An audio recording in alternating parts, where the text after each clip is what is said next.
सावन का महीना शुरू हुआ नहीं, लेकिन सियासत की बूंदें बहुत तेज बरसने लगी हैं। सियासत के इसी शोर में कुछ लोग इतना तेज चिल्लाते हैं कि अपना असली मकसद छिपा लेते हैं, लेकिन हम आपको उसी हल्ले और हंगामे के बीच से असली खबर निकालकर खबरदार आज करेंगे। जहां आज हम सबसे पहले आपको धर्म के नाम पर ठेकेदार बनकर घूमने वालों से खबरदार करेंगे। हम आपको बताएंगे कि कैसे कांवड़ यात्रा में धर्म के नाम पर पहचान वाली पॉलिटिक्स में अब पहलगाम के आतंकियों तक से तुलना होने लगी है। कहा जाने लगा है कि एक तरफ जिहादी सोच है, दूसरी तरफ आतंकी सोच। आज आपको एक मुख्यमंत्री के बंगले पर नई राजनीतिक दस्तक से भी खबरदार करेंगे। जहां बंगले पर ही पूरा चुनाव हुआ, वहां मुख्यमंत्री का नया बंगला अब फिर राजनीतिक विवाद में खींचा जा रहा है। और हम खबरदार करेंगे कि अचानक हार्ट अटैक से बढ़ती मौतों का कोविड वैक्सीन से लिंक जोड़े जाने की जो आशंका है, उस पर आज क्या बड़ी खबर आई है। साथ ही इस पर हम आपको आज देश के 3 बड़े विवाद पर स्वामी रामदेव से अपनी खास बातचीत भी दिखाएंगे।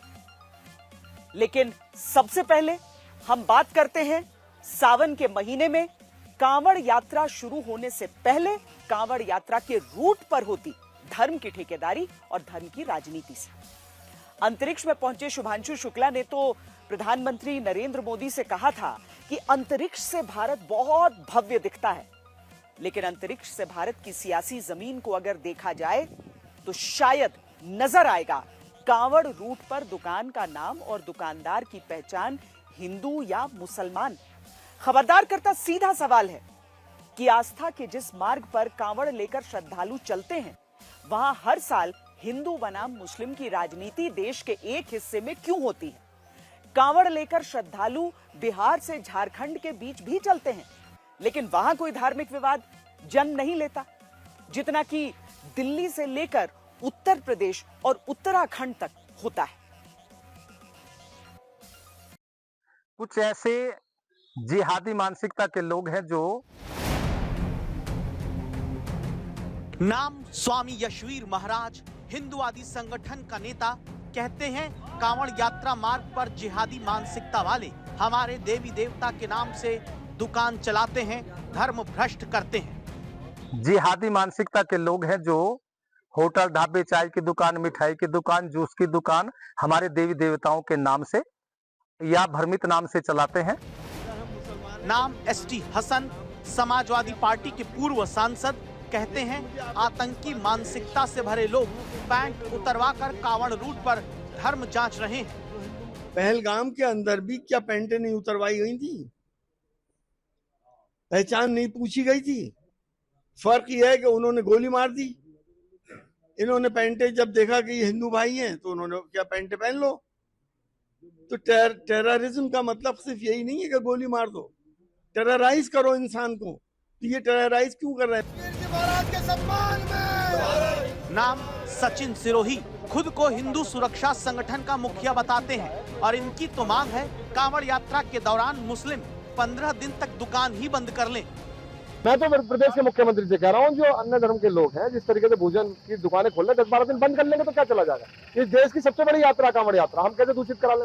हर बार विवाद इनकी वजह से होता, हम विवाद नहीं करते, विवाद ये करते हैं।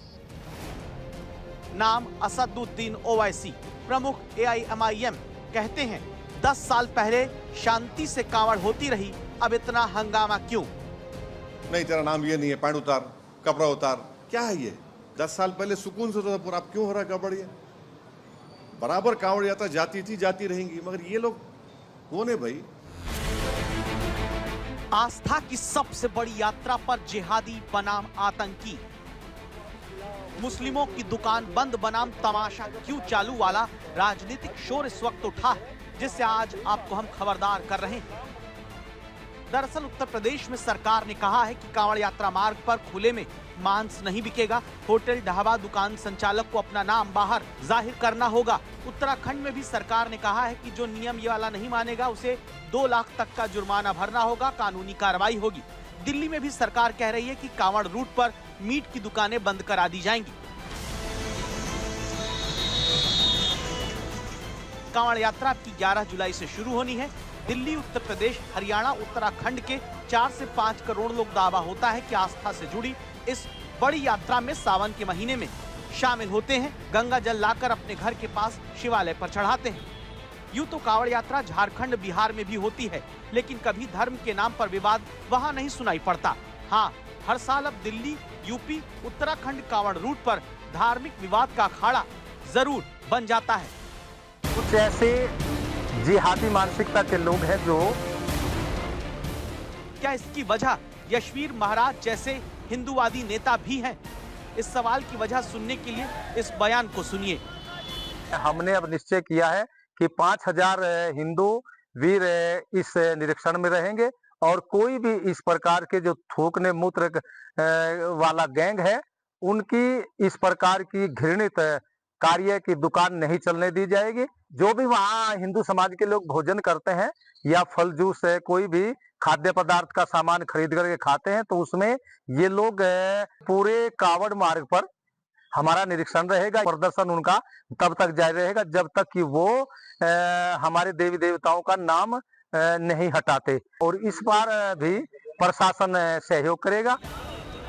प्रशासन का सहयोग होने का दावा करके इन यशवीर महाराज और इनके समर्थकों ने ही फिर मुजफ्फरनगर में हिंदू रक्षक ठेकेदार के तौर पर उस कांड को अंजाम दिया जिसका समर्थन कोई नहीं कर सकता।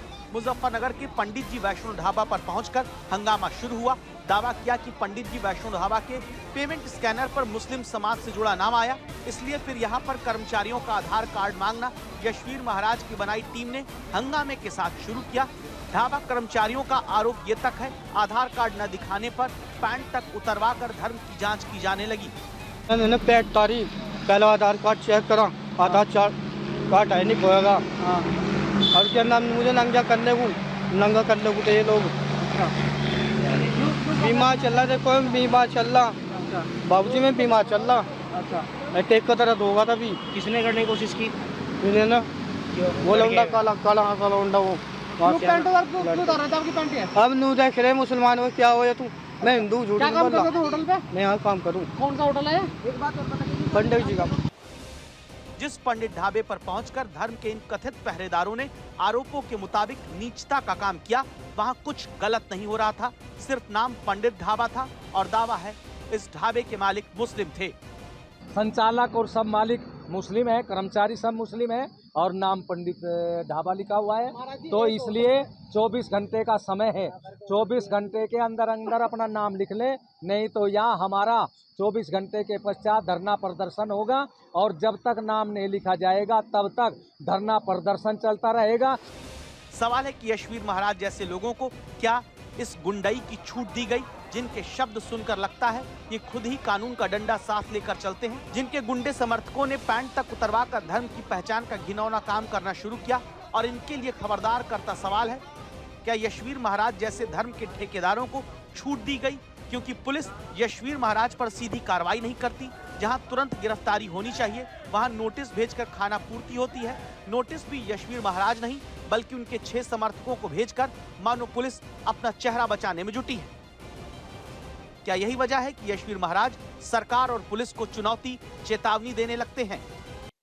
यकीन मानिए, अगर कार्रवाई नहीं हुई तो ठेकेदारी बढ़ती जाएगी, विवाद बढ़ता जाएगा।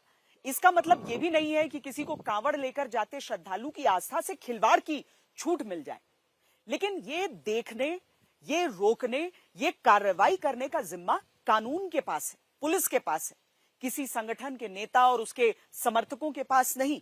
यही वजह है कि एक पर कार्रवाई न होने से दूसरे भी अपनी नेतागिरी चमकाने लग जाते हैं। पिछले साल की ही तो बात है, उत्तर प्रदेश में कांवड़ रूट पर जो लवर्स चाय पॉइंट था वो वकील अहमद टी स्टॉल बना दिया गया। फर्क यह आया था कि जहां पहले किस धर्म के दुकानदार की दुकान थी ये साफ नहीं था, वहां तब यूपी सरकार के आदेश के बाद साफ हुआ कि मुस्लिम दुकानदार की चाय की दुकान है। शीतल ग्रैंड का तो नाम नहीं बदला था, लेकिन वहां बाहर ही लिख दिया गया कि इसके मालिक शारिक राणा है। यानी जहां पहले साफ नहीं था कि दुकान किस धर्म के मालिक की है, फिर वहां साफ होने लगा कि ये रेस्टोरेंट शारिक राणा यानी मुस्लिम धर्म के नागरिक का है। अब आप इस बाबूदा ढाबा को देखिए। नाम ऐसा है जिसे देखकर धर्म के बारे में कोई नहीं सोचेगा, पता भी नहीं चलता। बाबू नाम तो किसी का भी हो सकता है। यहाँ पहले बाबूजीदा ढाबा नाम था, जी पर काला पर्दा चढ़ गया है। फिर यहाँ बाहर लिखा गया संचालक बाबू खान और नीचे लिखा गया बाबू खान ढाबा, यानी बाबूजीदा से बाबू खान ढाबा। धर्म की पहचान ऐसे ही पिछली बार सार्वजनिक कराई गई, लेकिन फिर इस तरह के आदेश पर सुप्रीम कोर्ट ने रोक लगाई। कहा ढाबे, होटल, टी स्टॉल, रेहड़ी और ठेले वालों का नाम पहचान बताना जरूरी नहीं। लेकिन उत्तर प्रदेश में सरकार फिर भी नहीं रुकी। इस बार भी तय हुआ है कि पहचान बतानी होगी। जो फूड सिक्योरिटी और फूड सेफ्टी के दृष्टिकोण से जो रजिस्ट्रेशंस अनिवार्य होते हैं नियमों के अनुसार, उस रजिस्ट्रेशन की जो सर्टिफिकेट होता है जिसमें जो रेस्टोरेंट के ओनर है उनके नाम और बाकी डिटेल्स होते हैं, रजिस्ट्रेशन नंबर होता है, उस सर्टिफिकेट को भी जो है फूड सेफ्टी डिपार्टमेंट के द्वारा सुनिश्चित किया जाएगा कि उसे डिस्प्ले किया जाए। उसी के साथ साथ एक QR कोड भी वहाँ पर रेस्टोरेंट्स पे लगा रहेगा, जहाँ पर कावड़ी अगर चाहें या फिर यात्री अगर चाहें तो उस QR कोड को स्कैन करके जो रेस्टोरेंट की जो ओनरशिप है या फिर उसकी जो स्वामित्व है उसके बारे में या फिर अन्य डिटेल्स के बारे में अपनी जानकारी प्राप्त कर सकते हैं। ये इसलिए किया जा रहा है कि जो भी खाना यात्रियों को या फिर कावड़ियों को अपने रास्ते में मिले, मार्ग पर मिले, वो अच्छी क्वालिटी का और शुद्ध होना चाहिए। मेरठ के कमिश्नर वही बात कह रहे हैं जो सरकार ने लखनऊ से कही है, लेकिन इसमें यह कहीं नहीं आता कि अगर पंडित ढाबा के पेमेंट स्कैनर पर मुस्लिम नाम पता चल जाए तो वहां कर्मचारी की पैंट उतरवाकर धर्म पता करने की छूट कोई यशवीर महाराज जैसा हिंदूवादी या इसके समर्थकों को मिल जाएगी। किसी सिटीजन को जाकर होटल में घुस के ये तुम्हारा नाम बोलो, आधार कार्ड दिखाओ, अरे तू होता कौन भाई, तू होता कौन पूछने वाला? और सरकार क्यों अलाउ कर रही है लोगों को? नाम बोल, नहीं तेरा नाम ये नहीं है, पैंट उतार, कपड़ा उतार, क्या है ये? कहाँ रुकेगा ये? कोई भी कानून अपने हाथ में नहीं ले सकता। आपको शिकायत है, पुलिस में कंप्लेन करिए। आप जाकर होटलों के सामने क्यों तमाशा कर रहे? समाजवादी पार्टी के सांसद एसटी हसन कांवड़ रूट पर इस हिंदूवादी अभियान के खिलाफ और आक्रामक हो जाते हैं। कहते हैं कि अगर पहलगाम में आतंकी पैंट उतरवाकर धर्म पूछकर जानकर गोली मारते हैं तो फिर मुजफ्फरनगर में पैंट उतरवाकर धर्म पूछने वाली सोच आतंकी क्यों नहीं? सरकार ने को एक्शन लेना चाहिए था। अभी तक कोई एक्शन क्यों नहीं लिया गया उनके खिलाफ? क्यों नहीं उनको अरेस्ट किया गया? पहलगाम के अंदर भी क्या पैंटें नहीं उतरवाई गई थी? पहचान नहीं पूछी गई थी? फर्क यह है कि उन्होंने गोली मार दी। इन्होंने पैंटें जब देखा कि ये हिंदू भाई हैं तो उन्होंने क्या पैंटें पहन लो। तो टेररिज्म का मतलब सिर्फ यही नहीं है कि गोली मार दो, टेरराइज करो इंसान को। तो ये टेरराइज क्यों कर रहे हैं? तो ये क्या वो कृत्य टेररिज्म का नहीं है? वहाँ आतंकवादियों ने धर्म पूछकर चुन चुनकर हिंदुओं की हत्या करने का काम किया था। यह हम लोग किसी की न हत्या कर रहे हैं न कोई धर्म पूछ रहे हैं।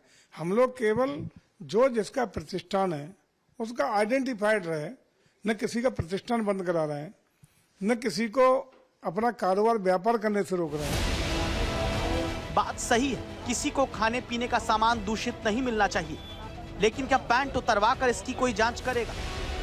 यशवीर महाराज पर कार्रवाई तो हो नहीं रही, उल्टे उसके समर्थन में लोग मुजफ्फरनगर से मेरठ तक अब यही मुस्लिम दुकानदार जांच अभियान बढ़ाते जा रहे हैं।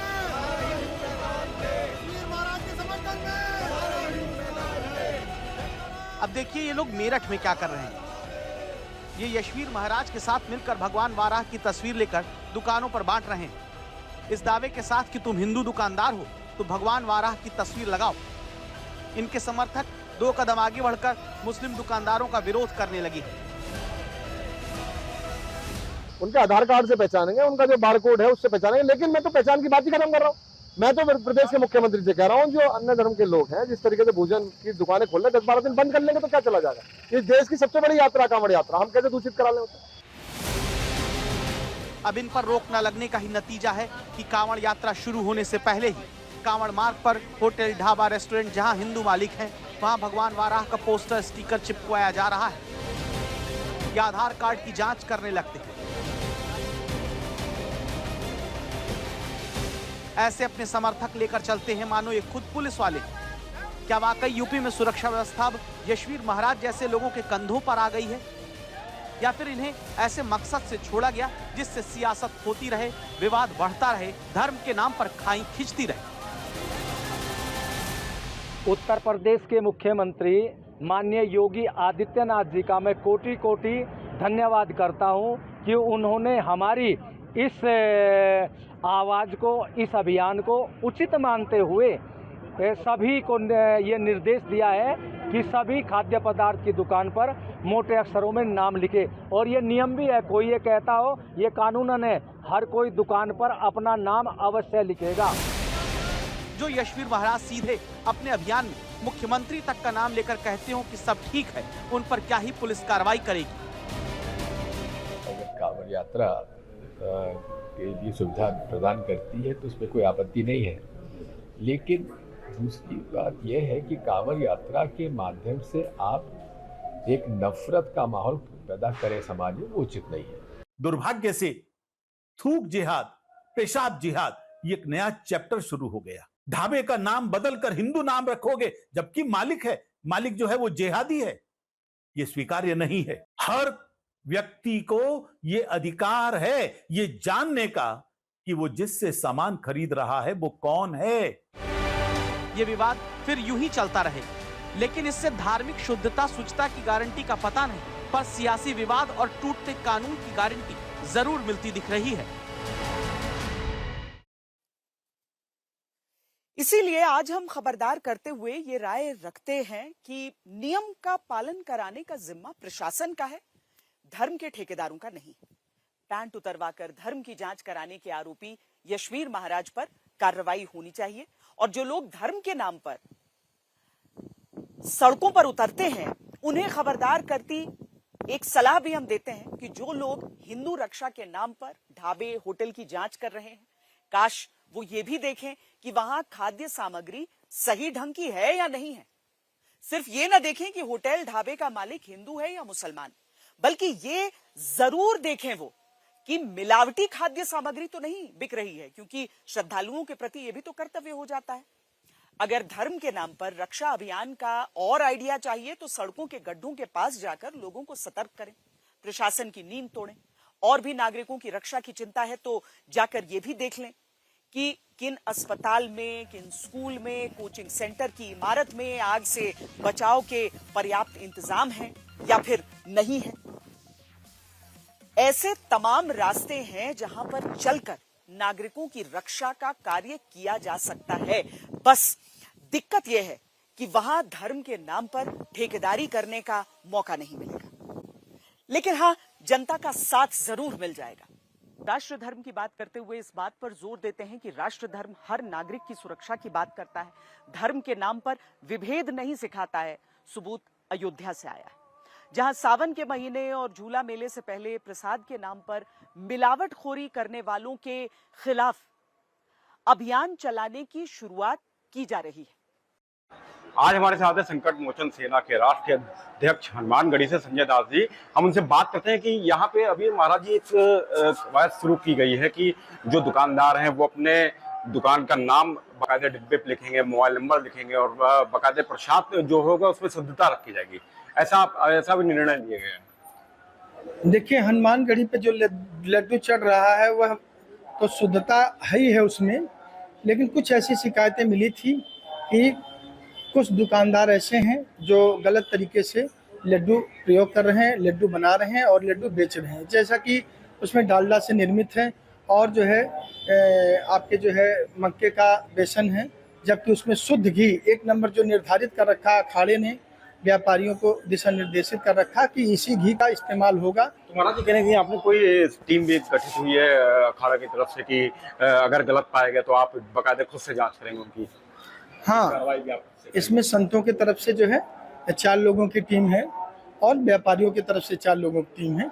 ये मौके पे इन चीज़ों की निगरानी भी रखेगी कि कहाँ शुद्धता है, कहाँ अशुद्धता है, कहाँ पवित्रता है और कहाँ स्वच्छ वातावरण में वो चीज़ें बन रहा है। प्रसाद लड्डू जो भी शुद्ध बेसन का होना चाहिए, जो घी निर्धारित किया गया है वो निर्धारित घी होना चाहिए, उसकी पैकिंग जो डिब्बा है वो सारी चीज़ें तो वो समय समय पे वो जाकर के दुकानों पे देखेंगे भी, चेक भी कर सकते हैं, कभी भी अटेंडम में जा सकते हैं। राजस्थान के मेहंदीपुर बालाजी में श्रद्धालुओं से मारपीट का मामला सामने आया है। मारपीट के इस वीडियो में आधा दर्जन सुरक्षा गार्ड दर्शन के लिए कतार में लगे श्रद्धालुओं पर बेरहमी से डंडे बरसा रहे हैं। फरीदाबाद के एक परिवार से यह बदसलूकी हुई है। ये परिवार सुबह 9 बजे दर्शन के लिए लाइन में खड़ा था, तभी जो सुरक्षा गार्ड्स थे उन्होंने बिना किसी उकसावे के लाठी डंडों से हमला शुरू कर दिया। इस मामले में 3 गार्ड्स को गिरफ्तार किया गया है अब तक, लेकिन इस घटना के बाद श्रद्धालुओं में बहुत ज्यादा आक्रोश है। अब हम आपको सियासत की उस चाल से खबरदार करते हैं जो देश के लिए शुभ नहीं है। बीएमसी चुनाव से पहले राज ठाकरे अपनी मराठी पहचान को पुख्ता करने में लगे हैं। स्कूलों में हिंदी की अनिवार्यता को लेकर उनका विरोध लगातार चल रहा है। उद्धव ठाकरे के साथ उनकी रैली भी है। वहीं उनके कार्यकर्ताओं पर मराठी न बोलने पर गुंडागर्दी करने के आरोप लग रहे हैं। मामला ठाणे जिले का है, जहां एक दुकानदार के साथ मारपीट की गई। गुजराती है क्या? नहीं, मैं महाराष्ट्र हूँ, यानी कि महाराष्ट्र में रहता हूँ, इसके लिए है गुजराती। आ गए लाइन पे। आपने बताया कि महाराष्ट्र में रहते हो, महाराष्ट्र बैठिए आप। ठीक है, ठीक है। बात ऐसी है कि पहले ये तो इस शहर का नाम है मुंबई। भाषा और क्षेत्रवाद पर अपनी राजनीति करने वाले राज ठाकरे का ये अंदाज महाराष्ट्र में उनकी पार्टी को सम्मानित जगह दिलाने में अब तक नाकाम रहा। फिर भी भाषा के नाम पर एमएनएस की गुंडागर्दी बंद होने का नाम नहीं लेती। ताजा मामला मुंबई के नजदीक ठाणे जिले के मीरा रोड इलाके का है, जहां पर राज ठाकरे के कार्यकर्ताओं ने एक दुकानदार को पीटा। वीडियो में राज ठाकरे की पार्टी के कई कार्यकर्ता दुकानदार को घेरकर बहस करते दिखते हैं। इस दुकानदार ने राज ठाकरे के कार्यकर्ताओं से सिर्फ इतना पूछा था कि मराठी बोलना जरूरी क्यों है। इसके जवाब में एमएनएस के कार्यकर्ता कहते हैं ये महाराष्ट्र है, इसीलिए यहाँ मराठी बोलना होगा। तो दुकानदार ने जब कहा कि उसे नहीं पता था कि मराठी बोलना अब जरूरी हो गया है, इस पर एमएनएस कार्यकर्ता गाली देते हुए दुकानदार को धमकाते हैं और कहते हैं कि उसे इस इलाके में कारोबार करने नहीं दिया जाएगा। इसके आगे से जब पूछा जाता है कि महाराष्ट्र में कौन सी भाषा बोली जाती है, तो दुकानदार का जवाब मानो उससे मारपीट की एमएनएस कार्यकर्ताओं को छूट दे देता है। इस पूरे वीडियो में दुकानदार अपनी बात समझाने की कोशिश करता रहा, लेकिन एमएनएस के कार्यकर्ता उसकी एक नहीं सुनते और थप्पड़ मारते चले जाते हैं। मराठी ना बोलने पर राज ठाकरे के कार्यकर्ता इससे पहले भी आम लोगों की पिटाई कर चुके हैं। ये सब इसलिए होता है क्योंकि ये एमएनएस की राजनीति को सूट करता है। हालांकि चुनावों में जनता उन्हें सिरे से नकार देती है। इसके बावजूद एमएनएस के कार्यकर्ता कभी उत्तर भारतीयों को पीटते हैं, कभी मराठी ना बोलने पर चौकीदार को। अप्रैल महीने में एमएनएस के कार्यकर्ताओं ने बैंक के कर्मचारी को सिर्फ इसलिए पीटा क्योंकि वो लोगों से मराठी में बात नहीं कर रहे थे। लेकिन मराठी मानुष के मुद्दे पर आक्रामक राजनीति करने वाले राज ठाकरे नई पार्टी बनाने के करीब 20 साल बाद भी राज्य की राजनीति में कोई कमाल नहीं दिखा सके। उनकी सीटें उनकी राजनीतिक जमीन का परिचय देती है। साल 2009 में अपना सर्वश्रेष्ठ प्रदर्शन करने वाले राज ठाकरे इसके बाद ऐसे घटे कि उनकी पार्टी शून्य तक पहुंच गई। उनकी विभाजनकारी राजनीति उनके बेटे को भी विधानसभा नहीं पहुंचा सकी। लेकिन राज ठाकरे बासी कढ़ी में उबाल लाने में लगे हुए हैं और एक बार फिर हिंदी का विरोध करके अपने सियासी वनवास को खत्म करने की मंशा रखते हैं। महाराष्ट्र में राष्ट्रीय शिक्षा नीति के तहत स्कूलों में हिंदी को अनिवार्य तीसरी भाषा के रूप में लागू करने के मामले को उनकी तरफ से मुद्दा बनाया गया और सरकार को अपने पैर पीछे खींचने पर मजबूर कर दिया। इस मुद्दे पर राज ठाकरे ने हाल ही में सोशल मीडिया पर लिखा कि हिंदी कोई राष्ट्रीय भाषा नहीं, ये देश की अन्य भाषाओं की तरह एक राज्य भाषा है। इसे शुरू से ही महाराष्ट्र में क्यों पढ़ाया जाना चाहिए? हम हिंदू हैं लेकिन हिंदी नहीं। अगर आप महाराष्ट्र को हिंदी के रूप में चित्रित करने की कोशिश करेंगे तो संघर्ष होना तय है। पहले लोकसभा और विधानसभा चुनाव में बुरी तरह से नकार दिए गए राज ठाकरे के लिए बीएमसी चुनाव सियासी वजूद का चुनाव बन चुका है। कई लोगों को लगता है कि इस चुनाव में शिकस्त राज ठाकरे स्टाइल राजनीति के भविष्य का द एंड कर सकती है। और अब दिल्ली से आती बड़ी खबर की बात। दिल्ली की मुख्यमंत्री रेखा गुप्ता के सरकारी आवास के रिनोवेशन के लिए पीडब्ल्यूडी ने 60 लाख का टेंडर निकाला है। दिल्ली की मुख्यमंत्री रेखा गुप्ता को 2 बंगले दिए गए हैं। बंगला नंबर 1 में वो रहेंगी, बंगला नंबर 2 का इस्तेमाल किया जाएगा एक कैंप ऑफिस के तौर पर। टेंडर अभी बंगला नंबर 1 के लिए जारी हुआ है, इसमें वो रहेंगी। ये रिनोवेशन इलेक्ट्रिकल चीजों से जुड़ा हुआ है। इसमें क्या क्या चीजें बदल रही हैं वो भी हम आपको बता देते हैं। टेंडर के अनुसार मुख्यमंत्री के बंगले में 9.3 लाख रुपए में यानी 9,30,000 रुपए में 5 टीवी लगाने की बात कही गई है। 7,70,000 रुपए में 14 एसी, 5,74,000 रुपए के 14 सीसीटीवी कैमरे, 2 लाख का यूपीएस सिस्टम, 1,80,000 का रिमोट कंट्रोल वाले 23 सीलिंग फैंस, 85,000 का एक अवन टोस्टर ग्रिलर, 77,000 का एक ऑटोमेटिक वॉशिंग मशीन, 60,000 का एक डिश वॉशर, 63,000 का गैस चूल्हा, 32,000 का माइक्रोवेव, 91,000 के 6 गीजर खरीदे जाएंगे। टेंडर के अनुसार रोशनी के लिए बंगले में 115 lamp, wall lighter, hanging lights, 3 बड़े झूमर लगाए जाएंगे और इन सब की लागत 6 लाख रुपए से ज्यादा बताई जा रही है। ये टेंडर 4 जुलाई को खुलेगा और 60 दिनों के अंदर ये काम पूरा किया जाना है। अब दिल्ली की मुख्यमंत्री रेखा गुप्ता अभी अपने शालीमार बाग स्थित घर में ही रहती हैं।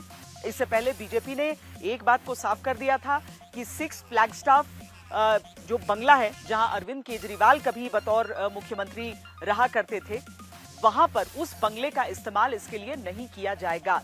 बीजेपी के मुख्यमंत्री वहां पर नहीं रहेंगे।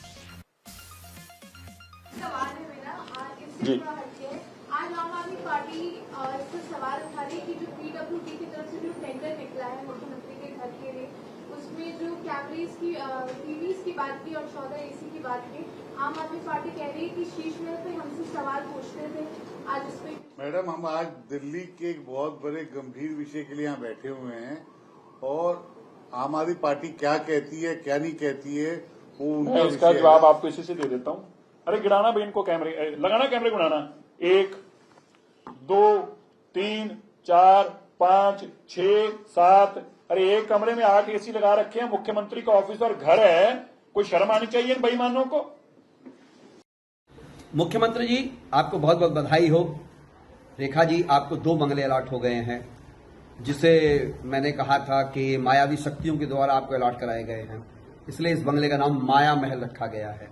अब आप 24 एयर कंडीशन के साथ रहेंगी, जो हमारी जानकारी है, पुख्ता जानकारी है। आपके लोग इसे 14 एयर कंडीशन वाला बोल रहे हैं। देखा जी अब ऐसे ऐसे सारे के सारे 30 कमरों में रिमोट वाले पंखे लगाए जाएंगे, हर एक बाथरूम में गीजर लगाए जाएंगे, टाइलें बिछाई जा रही हैं। पीडब्ल्यूडी इसके अलग अलग बजट जो है मीडिया में जारी कर रही है, जिससे कि आपको ये आसानी हो जाए कि पहले जो रेनोवेशन होती थी उसका आप ठीक से जवाब दे पाए। तो देखिए, कहने के लिए सामान्य कार्रवाई भी कही जा सकती थी कि मुख्यमंत्री के बंगले को रिफर्बिश करने के लिए एक टेंडर निकाला जा रहा है और एक जगह घर रहेगा, एक जगह दफ्तर रहेगा। लेकिन चूंकि दिल्ली के जो चुनाव हुए उनका मुख्य मुद्दा अरविंद केजरीवाल का वो बंगला रहा, इस कारण ये सवाल उठेंगे और इनके जवाब देने होंगे दिल्ली के मुख्यमंत्री को, लाजमी है। अनमोल बाली हमारे संवाददाता हमारे साथ जुड़ रहे हैं। अनमोल, क्या दिल्ली बीजेपी इस बात को समझ रही है? क्योंकि चाहे वो कितना भी पल्ला झाड़ लें, इन सवालों से किनारा करने की कोशिश करें, लेकिन ये राजनीतिक मुद्दा अगर चुनावों में था तो एक बार फिर चुनावों के बाद भी रहेगा। श्वेता, हमने अभी इसी साल देखा कि दिल्ली में होने वाले विधानसभा चुनावों में शीश महल कैसे एक बड़ा मुद्दा बनकर निकला, जहां भारतीय जनता पार्टी और कांग्रेस इस मुद्दे पर आम आदमी पार्टी को घेरती दिखी। पर जैसे ही आज खबर आती है कि पीडब्ल्यूडी ने 60 लाख रुपए का जो टेंडर है सीएम का, जो नए घर होंगे बंगला नंबर 1 और 2 जो राज निवास रोड पर है, उस पर जो टेंडर निकाले, उसको देखा गया कि दिल्ली की सियासत में फिर उबाल आ गया और शीश महल के बाद अब राजमहल हो गया और रंग महल की राजनीति जो हो रही है उस पर जो देखा जा रहा है कहीं ना कहीं भारतीय जनता पार्टी को घेरने की कोशिश कर रही है आम आदमी पार्टी, जिन्होंने ट्वीट करते हुए हमला कर कर बोला कि जब एक तरफ दिल्ली में बेरोजगारी, पानी की किल्लत, बढ़ती हुई फीस, साथ ही लोगों की टूटती हुई झुकी झोपड़ियां एक बड़ा मुद्दा, उस बीच 60 लाख रुपए खर्चे जा रहे हैं। और वहीं दूसरी तरफ सुप्रिया श्रीनेट जो कांग्रेस की नेता हैं, उन्होंने भी इस मामले को लेकर भारतीय जनता पार्टी और मुख्यमंत्री रेखा गुप्ता को घेरते हुए कहा कि दिल्ली की राजनीति में जहां पहले शीश महल था वहां पर रंग महल आ गया। तो इस मामले पर देखा जा रहा है जो विपक्षी दल है वो मुख्यमंत्री रेखा गुप्ता को घेरते तो दिख रहे, और आने वाले वक्त में देखा जाएगा कि जैसे धरना प्रदर्शनों का दौर भारतीय जनता पार्टी कर रही थी, चुनावों से पहले कर रही थी आम आदमी पार्टी को घेरने के लिए, वही कहीं ना कहीं कांग्रेस और आम आदमी पार्टी के जो कार्यकर्ता हैं वो सड़कों पर इस मुद्दे पर घेरते दिख रहे। पर वहीं आज जब मीडिया सवाल जवाब कर रही थी तो मंत्री मनजिंदर सिरसा एसी की तरफ कैमरा पैन करने के लिए कहते हैं प्रेस कॉन्फ्रेंस के समय, और कहीं ना कहीं आम आदमी पार्टी पर निशाना साधते बोलते कि ये तो मुख्यमंत्री का घर है, इतना खर्चा तो होगा ही। अगर एक प्रेस कॉन्फ्रेंस रूम में 8 निकाला जा रहा था कि देखिए आपको हम दिखाते हैं कि दिल्ली के मुख्यमंत्री का घर कैसा है, तो जवाब देने होंगे। बहरहाल बहुत बहुत धन्यवाद अनमोल बाली इस जानकारी के लिए। बहुत पुरानी कहावत है कि बीमारी का तो इलाज संभव है लेकिन शक का नहीं। जिस वैक्सीन ने कोरोना महामारी में करोड़ों भारतीयों की जान बचाई, कोरोना से लड़ने में मदद की, उस वैक्सीन को लेकर समय समय पर सवाल उठते रहे, लेकिन आईसीएमआर और एम्स की रिपोर्ट ने साफ कर दिया है कि अचानक आने वाले हार्ट अटैक से वैक्सीन का, कोविड की वैक्सीन का कोई रिश्ता नहीं है। किसी को क्रिकेट खेलते हार्ट अटैक आया, कोई जिम करते हुए अचानक दिल के दौरे का शिकार हुआ, किसी को डॉक्टर्स ने समय रहते हार्ट अटैक से बचा लिया, बैठे बैठे हार्ट अटैक आया, या फिर शादी की पार्टी में डांस करते हुए हर हार्ट अटैक को एक पक्ष कोरोना की वैक्सीन से जोड़ते हुए देखने लगा। इससे सवाल उठा, क्या अचानक आ रहे हार्ट अटैक से कोविड वैक्सीन का कोई रिश्ता है? कई लोगों का मानना है कोविड वैक्सीन लगने के बाद देश में बहुत ज्यादा लोगों को दिल का दौरा अचानक पड़ने लगा। कर्नाटक के हासन का ही मामला लीजिए, जहां एक महीने के अंदर 20 से ज्यादा मौत हार्ट अटैक से हो जाने को मुख्यमंत्री सिद्धारमैया ने कोविड वैक्सीन से जोड़ दिया और कोविड वैक्सीन को कोसना शुरू कर दिया। मुख्यमंत्री सिद्धारमैया ने कहा कि वो इस बात से इनकार नहीं कर सकते कोविड-19 वैक्सीन की वजह से कुछ मौतें हुई हो। कोरोना वैक्सीन को जल्दबाजी में मंजूरी दी गई, इसलिए सरकार इस मामले की जड़ तक जाएगी और इसका समाधान निकालेगी।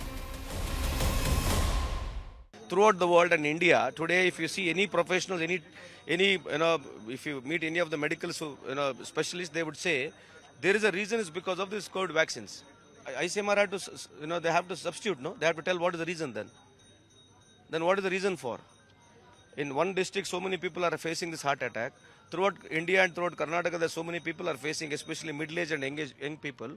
Then what is the reason for them? They have to come up with, no? Let them come up with then. If they come up with the substitute answer, then we can agree. His whole life he used to politicize everything and get away with that. Therefore, it is unbecoming of a chief minister to link the death of the people in Hassan to COVID. His only aim is to divert the whole issue, which is always does that. Divert the whole issue. It is his incumbent duty that its health is a state subject, and he should go into details of why deaths have happened and what are the prevention has to be taken. He has to form an experts committee and get a report and implement it. Corona vaccine को लेकर पहले भी राजनीति हुई है।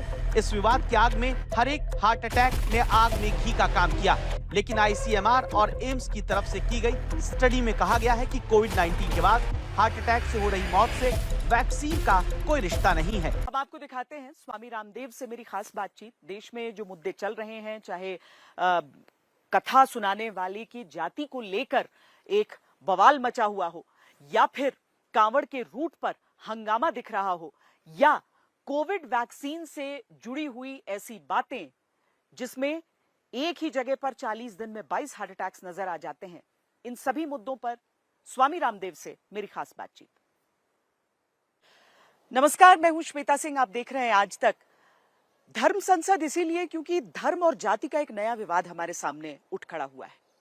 धर्म संसद इसीलिए क्योंकि एक तरफ जो हमारे देश के ऐसे लोग हैं जो कहते हैं कि देश को एकजुट होना होगा तो जातियों को मिटना होगा, वो इस समय सोच क्या रहे हैं। हमारे साथ इस समय स्वामी रामदेव है। स्वामी रामदेव, आपका बहुत बहुत स्वागत है। एक घटना ने सबको बहुत विचलित किया, जब एक कथावाचक को जाति के नाम पर उसके साथ जिस तरह का सुलूक किया गया, जिस तरह का अभद्र व्यवहार किया गया, और उसके बाद जो राजनीति हुई, इसमें किसको किसकी तरफ उंगली उठाई जाए? क्योंकि आप तो स्वयं अपनी तरफ से कहते हैं कि जातियों में विभाजित होना नहीं चाहिए। स्वामी जी, ब्राह्मण, क्षत्रिय, वैश्य, शूद्र, दलित, आदिवासी, वनवासी, भारतवासी किसी पर भी कोई अत्याचार करेगा, अन्याय करेगा, कोई भेदभावपूर्ण व्यवहार करेगा, उसका सबसे पहला विरोध करने वाला, और खाली विरोध करने वाला ही नहीं, उस अत्याचार करने वाले, पाप अन्याय करने वाले को दंड दिलाने के लिए भी कोई पहल करने वाला होगा तो स्वामी रामदेव होगा। ये गलत बात है। किसी भी प्रकार का देश में किसी भी नाम पर, जाति वर्ग समुदाय के नाम पर भेदभाव, ऊंच नीच, अन्याय, अपमान, किसी के साथ अमानवीय कृत्य।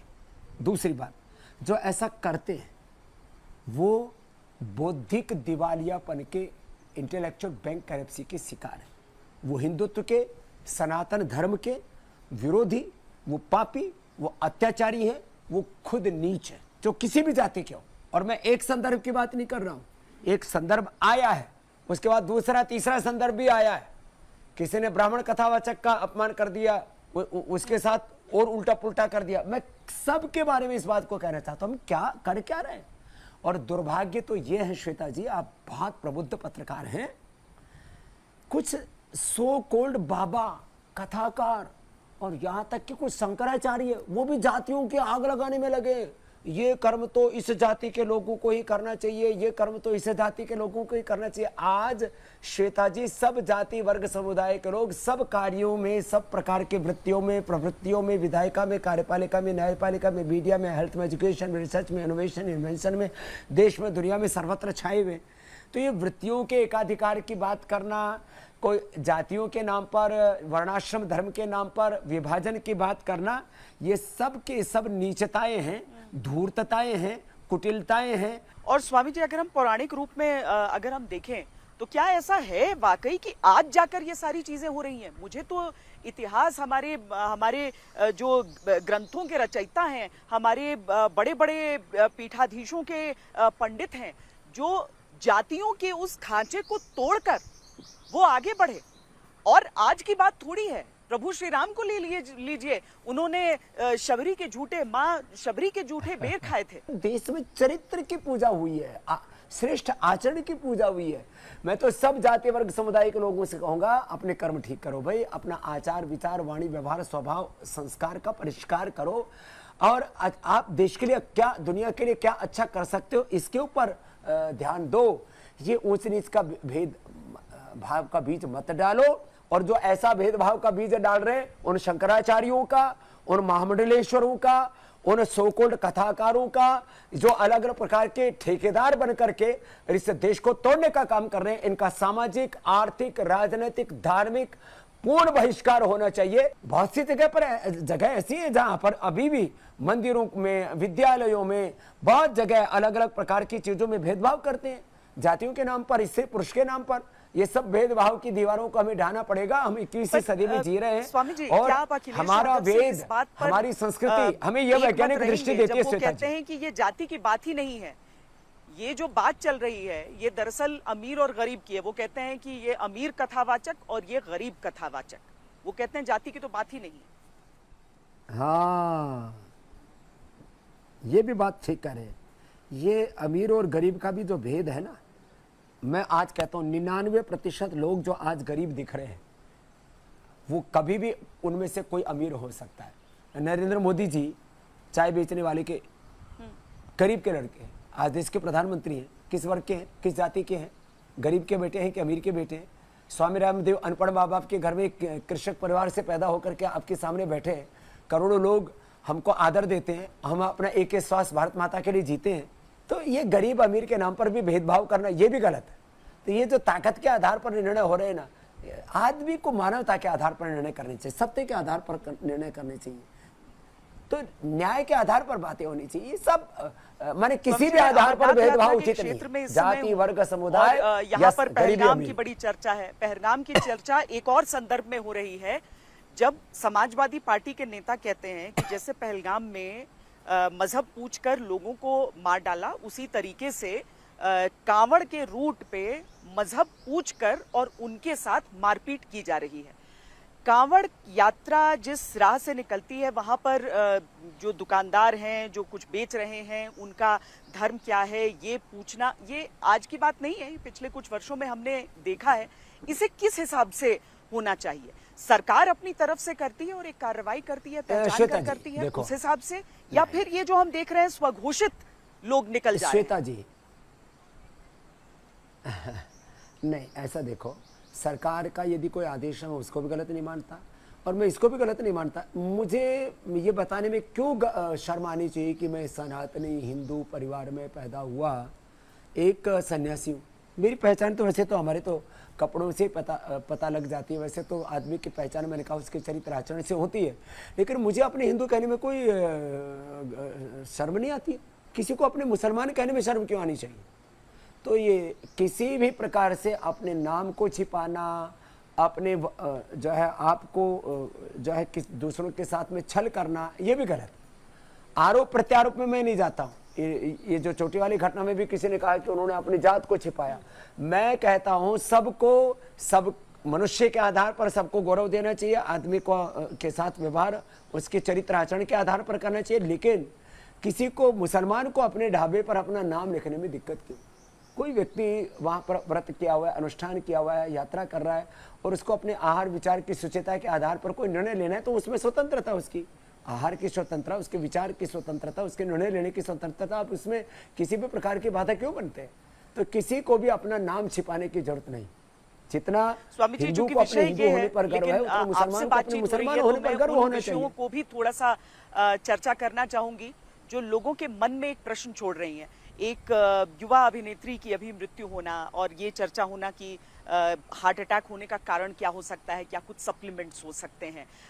ये हासन नाम की एक जगह पर 22 लोगों की हार्ट अटैक से 40 दिन में मृत्यु हो जाना, ये बहुत विचलित कर रही है लोगों को। स्वामी जी,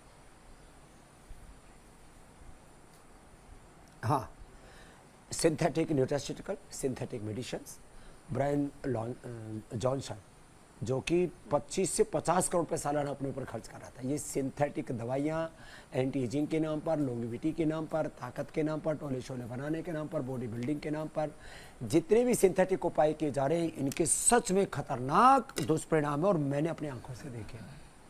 तो मैं तो सबसे हाथ जोड़ करके प्रार्थना करूँगा, ये जितने भी सिंथेटिक मेडिसिन हैं, जितने भी सिंथेटिक न्यूट्रास्यूटिकल्स हैं और ये जो जितने भी कृत्रिम उपाय हैं, इनसे हटिए, back to basic, back to nature, back to मिजाज, इधर लौटिए। मैं आपके सामने बैठा हूँ, लगभग 60 साल का होने वाला हूँ और मेरी बायोलॉजिकल एज जो है 20-25 साल से ज़्यादा नहीं है। किसी भी मेरे लीवर, किडनी, हार्ट, ब्रेन का टेस्टिंग करा लो, फिजिकल मेंटल टेस्ट करा लो और मेरी कार्य क्षमता को देख लीजिए, हर चीज़ से कोई मापन कर ले तो आपके सामने लाइव एग्जाम्पल है ना। और हमारे पुरखे भीष्म पितामह 150 साल की उम्र में युद्ध के मैदान में लड़ रहे थे, तो हमारे यहाँ तो 400 साल तक की आयु का विधान था सतयुग में। तो प्रधानमंत्री नरेंद्र मोदी के 5 देशों से जुड़ी हुई खबर, दरअसल 17वें ब्रिक्स शिखर सम्मेलन में हिस्सा लेने के लिए वो निकले हैं, वो घाना वो पहुंच चुके हैं।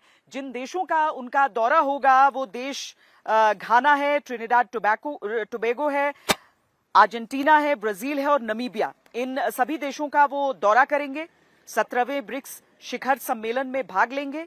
इन देशों के साथ आर्थिक, रक्षा और रणनीतिक संबंधों को मजबूत करने पर प्रधानमंत्री नरेंद्र मोदी ध्यान केंद्रित करेंगे।